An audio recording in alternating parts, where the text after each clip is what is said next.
किसान का दुश्मन चुपके से आया। उसके हाथ में भी बीज था, लेकिन ये बीज गेहूं का नहीं था। ये था कंटीली घास का बीज, जो देखने में गेहूं जैसा लगता है पर होता बिल्कुल बेकार है। दुश्मन ने बिना आवाज किए पूरे खेत में वो बीज छिपा दिया और अंधेरे का फायदा उठाकर वहां से चला गया।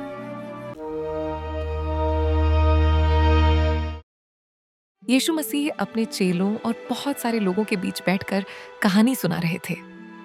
ये कहानी कोई राजा, कोई योद्धा या कोई अमीर आदमी की नहीं थी। ये कहानी थी एक किसान की, जो अपने खेतों से बहुत प्यार करता था। यीशु बोले, स्वर्ग का राज्य उसका किसान जैसा है, जो अपने खेत में अच्छा बीज बोना। उस किसान ने मेहनत से जमीन तैयार की, पत्थर हटाए, घास साफ की, मिट्टी को नरम बनाया। फिर उसने गेहूं का अच्छा बीज बोया। बीज बिल्कुल शुद्ध था, साफ था और उसमें पूरी फसल बनने की ताकत थी। सब कुछ ठीक चल रहा था। दिन गुजरते गए, रात होती, सुबह होती, बीज धीरे धीरे जमीन के अंदर उगने लगा। लेकिन एक रात, जब किसान और उसके मजदूर गहरी नींद में सो रहे थे, टैब कुछ गलत हुआ। किसान का दुश्मन चुपके से आया। उसके हाथ में भी बीज था, लेकिन ये बीज गेहूं का नहीं था। ये था कंटीली घास का बीज, जो देखने में गेहूं जैसा लगता है पर होता बिल्कुल बेकार है। दुश्मन ने बिना आवाज किए पूरे खेत में वो बीज छिपा दिया और अंधेरे का फायदा उठाकर वहां से चला गया। सुबह हुई, दिन निकला, सब कुछ नॉर्मल लग रहा था। कुछ हफ्ते बाद जब फसल थोड़ी बड़ी हुई, तब एक अजीब बात नजर आई। मजदूरों ने देखा कि गेहूं के साथ साथ कंटीली घास भी उग रही है। पहले तो उन्हें लगा शायद गलती से हो गया होगा, लेकिन जब ध्यान से देखा तो समझ आ गया, क्या ये किसी की साजिश थी। मजदूर घबरा गए। वो सीधा किसान के पास गए और बोले, मलिक, क्या आपने अपने खेत में अच्छा बीज नहीं बोया था? फिर ये कंटीली घास कहां से आ गई? किसान ने गहरी सांस ली और बोला, ये काम दुश्मन का है। मजदूर तुरंत बोले, मलिक, अगर आप कहें तो हम अभी जाकर सारी कंटीली घास उखाड़ देते हैं। ये बात सुन के किसान ने उन्हें रोका। उसने कहा, नहीं, अभी नहीं। अगर तुम अभी कंटीली घास उखाड़ोगे तो हो सकता है कि उसके साथ साथ गेहूं भी निकल जाए। मजदूर मजदूर हो गए। उन्हें समझ नहीं आ रहा था कि गलत चीज को तुरंत क्यों ना हटा दिया जाए। किसान आगे बोला, दोनों को साथ साथ बढ़ाने दो।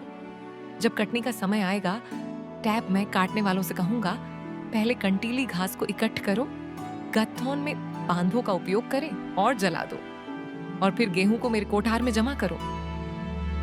यीशु ये कहानी सुनाकर रुक गए। लोग सोच में पड़ गए।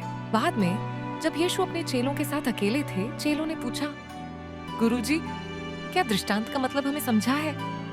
तब यीशु ने कहा, जो अच्छा बीज बोता है वो मानव पुत्र है। खेत है ये दुनिया।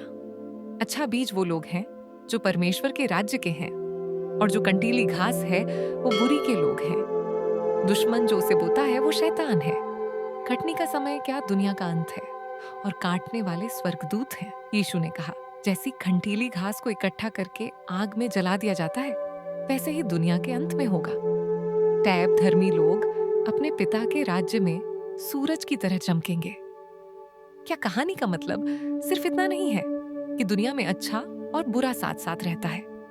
इसका गहरा मतलब ये है कि हर गलत चीज को हम अपनी समझ से टूरेंट जज नहीं कर सकते। कई बार जो हमें बुरा लगता है वो गेहूं के बीच छुपा होता है, और कई बार जो गेहूं जैसा दिखता है वो अंदर से कंटीली घास होती है। परमेश्वर का न्याय हमारे न्याय से अलग है। वो सब कुछ समय पर करता है। हमें बस इतना करना है कि हम अपनी जिंदगी में अच्छा बीज बने रहें, सच, दया, प्रेम और विश्वास के साथ जिएं। फैसला करना परमेश्वर का काम है, और हमारा काम है अच्छी के साथ खड़े रहना। जिसके कान हैं वो सुने, यीशु ने कहा।